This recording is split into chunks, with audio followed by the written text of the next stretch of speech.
Hello friends, इस video में हम पाइथन फॉर क्लास 11 सीरीज़ के फ्लो ऑफ कंट्रोल चैप्टर का पार्ट 1 टेकअप करेंगे। इस वीडियो में हम introduction to flow of control, selection और इंडेंटेशन सेक्शंस एक्सप्लेन करेंगे। सबसे पहले हम ये देखते हैं कि फ्लो ऑफ कंट्रोल कंसेप्ट क्या है। किसी भी प्रोग्राम में जिस ऑर्डर में स्टेटमेंट्स एग्जीक्यूट होती हैं उसे हम फ्लो ऑफ कंट्रोल कहते हैं। डिफ़ॉल्ट फ्लो ऑफ कंट्रोल किसी भी प्रोग्राम का सीक्वेंस है, मींस कि स्टेटमेंट्स जिस ऑर्डर में लिखी गई हैं उसी ऑर्डर में एक के बाद एक एग्जीक्यूट होती हैं। सीक्वेंस का एक एग्जांपल हम देखते हैं कि प्रोग्राम 6.1, जिस प्रोग्राम में हम difference of two input numbers calculate करके प्रिंट करेंगे। सबसे पहली स्टेटमेंट है num1 equal to int input enter first number, num2 equal to int input enter second number, diff equal to num1 minus num2, और फिर finally output statement है print the difference of num1 and num2 is diff। इस case में in case हम num1 5 देते हैं और num2 जो है 7 देते हैं, तो जो हमारा diff है स्क्रीन पे प्रिंट होगा the difference of 5 and 7 is -2। Control structures किसी भी प्रोग्राम लैंग्वेज में एक मैकेनिज्म होता है जिसके थ्रू हम फ्लो ऑफ कंट्रोल को चेंज कर सकते हैं। सो पाइथन में दो तरह के कंट्रोल स्ट्रक्चर हमें अवेलेबल हैं, सिलेक्शन और रेपिटिशन। सो सबसे पहले हम सिलेक्शन की बात करते हैं। सिलेक्शन एक ऐसा प्रोसेस है कि जैसे प्रोग्रामिंग में या रियल लाइफ में हम देखते हैं कि हमें डिसीजन इन्वॉल्व होता है, डिसीजन लेना पड़ता है किसी भी चीज़ के लिए। तो डिसीजन के केस में based upon that decision, based upon वो कंडीशन ट्रू है, हम कुछ कोर्स ऑफ एक्शन लेते हैं, मतलब मीन्स कुछ टास्क परफॉर्म करते हैं। सो सिलेक्शन जो कंट्रोल स्ट्रक्चर है ये डिसीजन टेकिंग का ही प्रोग्रामेटिक एक इम्प्लीमेंटेशन है, और इफ स्टेटमेंट के थ्रू हम सिलेक्शन परफॉर्म करते हैं पाइथन में। इफ स्टेटमेंट का सिंटेक्स है if condition colon statements. So in case condition true होता है तो जो भी इंडेंटेड स्टेटमेंट्स हैं वो एग्जीक्यूट होते हैं, और ये जो स्टेटमेंट्स हैं ये इसके ऊपर कोई लिमिट नहीं है कि इफ ब्लॉक के अंदर हम कितनी स्टेटमेंट्स दे सकते हैं। तो मल्टीपल स्टेटमेंट्स हमारी इफ कंडीशन ट्रू होने पे हो सकती हैं। एक एग्जांपल लेते हैं हम सिलेक्शन इफ का। इस एग्जांपल में हम देख रहे हैं कि हम एक एज एंटर करेंगे और बेस्ड अपॉन एज की वैल्यू 18 से बराबर है या 18 से ज़्यादा है, हम एलिजिबिलिटी वोटिंग की यहाँ पे प्रिंट करेंगे यूज़र की। सो कोड देखते हैं, age equal to int input enter your age, और फिर हम देखते हैं कंडीशन ब्लॉक जहाँ पे कि हम डिसीजन ले रहे हैं if age greater than equal to 18 colon. यहाँ पे अगर एज की वैल्यू 18 है या 18 से ज़्यादा एंटर की जाती है तो ये स्टेटमेंट हमारी चल जाएगी, रन कर जाएगी प्रिंट एलिजिबल टू वोट।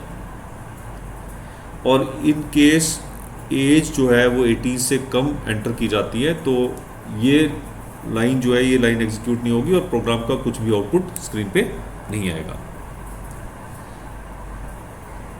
काफ़ी बार ऐसा होता है कि हमें कंडीशन ट्रू होने पे एक कोर्स ऑफ एक्शन लेना है और कंडीशन के फॉल्स होने पे हमें कुछ और स्टेटमेंट्स रन करनी है।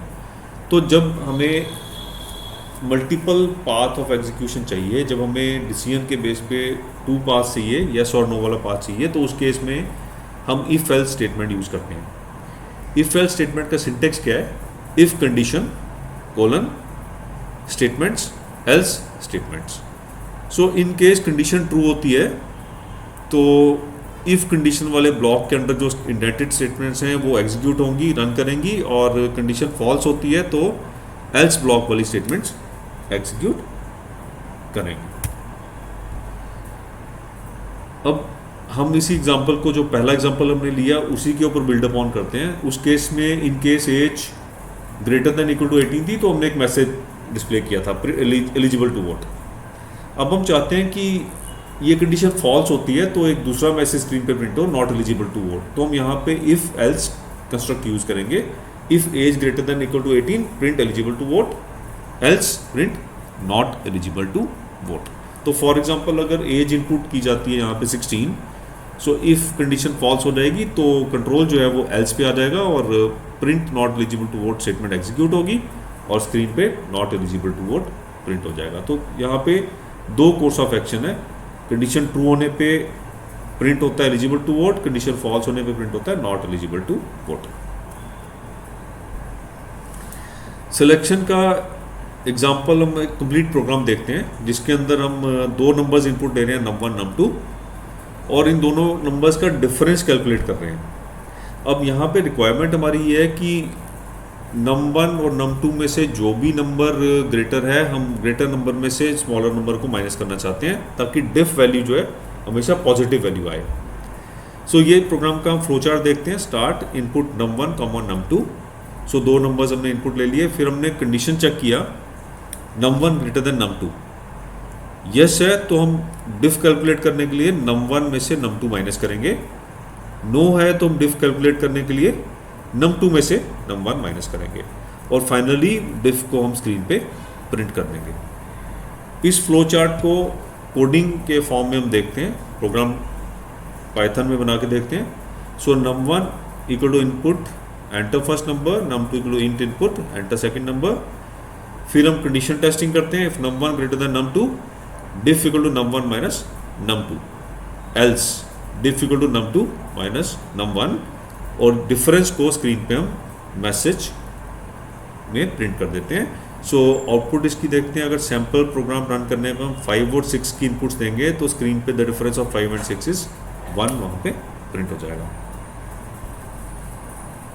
प्रोग्रामिंग में काफ़ी बार ऐसा होता है कि हमें मल्टीपल कंडीशन चेक करनी पड़ती हैं।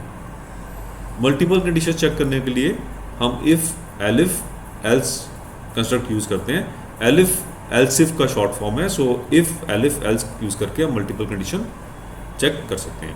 इसका सिंटेक्स अगर हम देखते हैं तो if condition statements, elif condition statements, elif condition statements और फाइनली जब सारी कंडीशन हम चेक कर लेते हैं और उनमें से कोई भी ट्रू नहीं होती तो एल्स वाला ब्लॉक भी हम लिखते हैं, else statements. If elif else को हम एग्जाम्पल फॉर्म में देखते हैं। सो यहाँ पे हम एक नंबर को चेक कर रहे हैं कि वो पॉजिटिव है, नेगेटिव है या ज़ीरो है। तो 3 पॉसिबिलिटीज़ हैं, 3 कंडीशन पॉसिबिलिटीज़ हैं। तो ये चेक करने के लिए सबसे पहले हम नंबर इनपुट लेते हैं, int input enter the number, if number greater than 0। सो पहली कंडीशन हम टेस्टिंग कर रहे हैं। अगर ये कंडीशन ट्रू होगी तो ये वाला कोड ब्लॉक चल जाएगा, print number is positive. Elif in case ये कंडीशन फर्स्ट कंडीशन फॉल्स होगी तो कंट्रोल प्रोग्राम का एलिफ पे चले जाएगा। So elif number less than 0। So number check होगा कि 0 से कम तो नहीं है। 0 से कम नंबर होगा तो नंबर इज नेगेटिव प्रिंट हो जाएगा स्क्रीन पे। और थर्ड पॉसिबिलिटी जो है वो या तो नंबर 0 से बड़ा हो सकता है या नंबर 0 से छोटा हो सकता है। और थर्ड पॉसिबिलिटी क्या होती है, नंबर 0 ही होगा। सो एल्स मीन्स कि इन केस पहली दोनों कंडीशंस फॉल्स होती हैं तो प्रोग्राम एल्स पे आ जाएगा और प्रिंट नंबर इज 0 स्टेटमेंट हमारी एग्जीक्यूट होगी और स्क्रीन पे नंबर इज 0 प्रिंट हो जाएगा वहाँ पे। इसकी कॉन्टिन्यूटी पे हम एग्जाम्पल 6.3 देखते हैं। Display the appropriate message as per the colour of signal at the road crossing. So signal variable के अंदर हम यूजर से इनपुट ले लेते हैं, enter the colour message display करके और फिर सिग्नल को हम कंपेयर करते हैं पहले कंडीशन में लोअर केस में रेड और अपर केस में रेड के साथ। So if signal equal to red lower case और signal equal to red upper case. So यहाँ पे हमने और लॉजिकल ऑपरेटर यूज़ किया। सो और लॉजिकल ऑपरेटर की क्या आउटपुट होती है, इनकेस दोनों एक्सप्रेशन में से एक भी ट्रू होगा तो ट्रू रिटर्न होगा। So in case user lower case में रेड एंटर करता है, अपर केस में रेड एंटर करता है, ये कंडीशन ट्रू हो जाएगी और स्क्रीन पे स्टॉप प्रिंट हो जाएगा। सेकंड कंडीशन क्या है, सिग्नल को हम ऑरेंज लोअर केस और ऑरेंज अपर केस वैल्यू से कंपेयर कर रहे हैं। इन केस दोनों में से एक भी वैल्यू होगी तो 20 लो स्क्रीन पे प्रिंट हो जाएगा। और इन केस थर्ड ऑप्शन हम चेक करते हैं, सिग्नल ग्रीन लोअर केस या ग्रीन अपर केस के इक्वल होगा तो प्रिंट गो कमांड एग्जीक्यूट होगी, स्क्रीन पे गो वहाँ पे प्रिंट हो जाएगा। सो नंबर ऑफ एलिफ, कितने एलिफ हम इस कंस्ट्रक्ट में लगाते हैं वो डिपेंड करते हैं कि हमें कितनी कंडीशन चेक करनी है। और फर्स्ट कंडीशन अगर फॉल्स होती है तो नेक्स्ट कंडीशन चेक होती है और इसी तरीके से जब तक कोई भी कंडीशन इस पूरे कंस्ट्रक्ट में ट्रू नहीं होती तब तक ये अगली कंडीशन पे कंट्रोल चलता प्रोग्राम का शिफ्ट करता जाता है। और इन केस कोई भी कंडीशन ट्रू नहीं होती तो एलिफ के बाद जो एल्स लास्ट में आएगा वो वाला कोड ब्लॉक हमारा एग्जीक्यूट होता है। अब हम एक सिंपल कैलकुलेटर बनाने के लिए पाइथन में प्रोग्राम लिखते हैं। इस कैलकुलेटर की रिक्वायरमेंट्स क्या हैं? हमें 2 नंबर यूज़र से एक्सेप्ट करने हैं, एक ऑपरेटर एक्सेप्ट करना है, और इन केस यूज़र जो है इन 4 ऑपरेटर्स में से कोई भी कुछ और सिंबल टाइप कर देता है तो हमें यूज़र को एरर मैसेज डिस्प्ले करना है और प्रोग्राम को टर्मिनेट करना है। पॉजिटिव डिफरेंस ही डिस्प्ले करना है जब हम नंबर का डिफरेंस कैलकुलेट करेंगे। तो अभी हम एक एग्जांपल देख के आए जिसके अंदर हम चेक करते हैं कि अगर नंबर 1 बड़ा है तो हम num1 में से num2 माइनस करते हैं, num2 बड़ा है तो num2 में से num1 माइनस करते हैं। तो पॉजिटिव डिफरेंस ही कैलकुलेट हमेशा होगा। इन केस num2 में 0 एंटर कर देता है यूज़र तो एक मैसेज डिस्प्ले होगा, please enter value other than 0, क्योंकि हमें मालूम है कि डिवीजन बाय 0 इज़ अनडिफाइंड। तो ये एरर क्रॉप अप ना हो जाए इसलिए हम यूज़र को एरर मैसेज देके प्रोग्राम को वहीं पे टर्मिनेट कर देंगे। अब ये जो प्रोग्राम है ये नेस्टेड इफ एल्स का एग्जांपल भी है। सो इफ के अंदर, इफ कंडीशन के अंदर ही अगर हम फिर से कोई इफ कंडीशन लगाते हैं तो उसे हम नेस्टेड इफ बोलते हैं। तो हम देखते हैं कहाँ पे यहाँ पे नेस्टेड इफ यूज़ हो रहा है। तो पहले प्रोग्राम में हम देखते हैं रिजल्ट वैल्यू है वेरिएबल, उसका हम 0 से स्टार्ट किया और नेक्स्ट 3 स्टेटमेंट्स में हमने यूज़र से 3 अलग अलग इनपुट्स ले लिए, val1, val2 और op।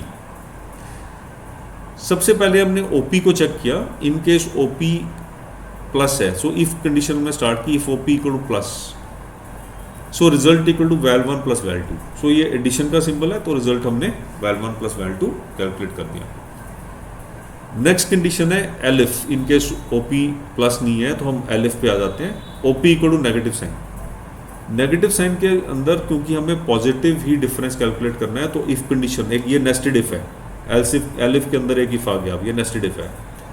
If val1 greater than val2 तो हम val1 और val2 को कंपेयर करेंगे। अगर val1 val2 से बड़ा है तो val1 में से val2 माइनस करेंगे, अदरवाइज एल्स val2 में से val1 माइनस करेंगे ताकि पॉजिटिव डिफ ही हमारा हमेशा कैलकुलेट हो। नेक्स्ट ऑपरेशन है, इन केस पॉजिटिव भी नहीं है, माइनस साइन भी नहीं है तो हम थर्ड कंडीशन पे एलिफ पे आते हैं और मल्टीप्लिकेशन सिंबल के लिए चेक करते हैं। इन केस ट्रू है तो हम val1 इंटू val2 कैलकुलेट करके रिजल्ट को असाइन कर देते हैं। उसके बाद नेक्स्ट कंडीशन है, हम स्लैश ऑपरेटर के लिए चेक करते हैं डिवीजन के लिए।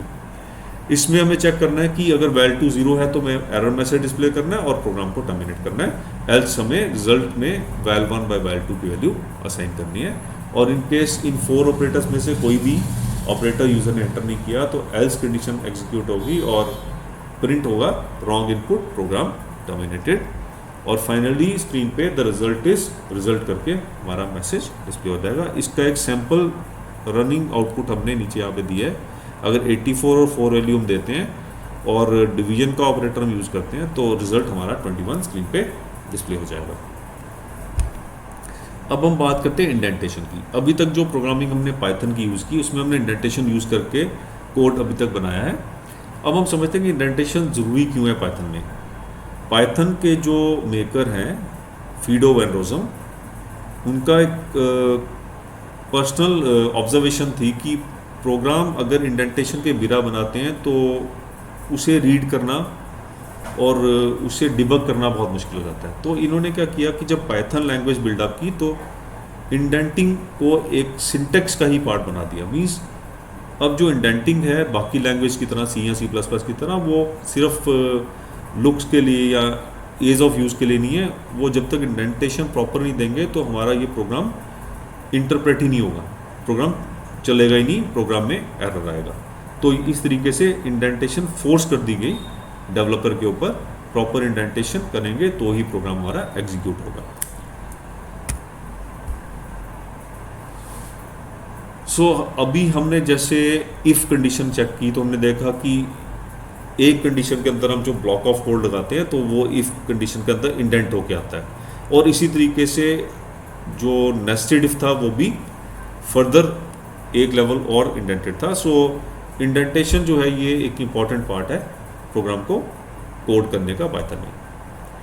सो जो भी स्टेटमेंट्स सेम लेवल पे इंडेंटेड होते हैं ब्लॉक ऑफ कोड में, वो उन स्टेटमेंट्स को एक सिंगल ब्लॉक ऑफ कोड का पार्ट मान के चलता है जो इंटरप्रेटर है, और उसी तरीके से एग्जीक्यूट करता है। जो भी वाइट स्पेस या टैब्स हम प्रोग्राम को कोड करते हुए टाइप करते हैं, वो इंडेंटेशन का पार्ट बन जाते हैं।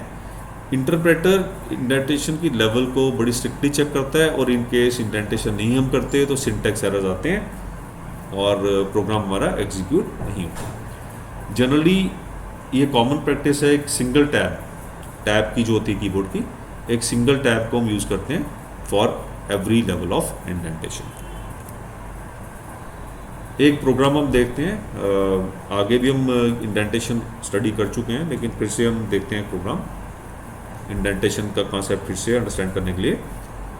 सो इस प्रोग्राम में हम दो नंबर्स जो हैं ऑलरेडी प्री डिफाइंड हैं प्रोग्राम के अंदर ही, num1 हैज़ 5 और num2 हैज़ 6, और हम कंपैरिजन कर रहे हैं if num1 greater than num2। ये पहला ब्लॉक है if block. So print first number is larger. So हम देख रहे हैं कि यहाँ पे प्रिंट स्टेटमेंट्स दोनों की दोनों जो हैं वो इस इफ़ ब्लॉक में इंडेंटेड है, तो ये दोनों स्टेटमेंट्स एक सिंगल ब्लॉक मेकअप करती हैं। इसके बाद एल्स में हम देखते हैं फिर से दो स्टेटमेंट्स हैं, print second number is larger, print bye. So again ये ब्लॉक 2 है जो ये एल्स के अंदर इंडेंटेड है। नेक्स्ट वीडियो में हम फ्लो ऑफ कंट्रोल के रेपिटेशन का स्ट्रक्चर टेकअप करेंगे। आपको ये वाला वीडियो अच्छा लगा तो लाइक बटन पे हिट करें, चैनल को सब्सक्राइब करें और बेल आइकन पे क्लिक करें ताकि फ्यूचर वीडियो अपडेट्स आपको मिलते रहें। Happy coding friends.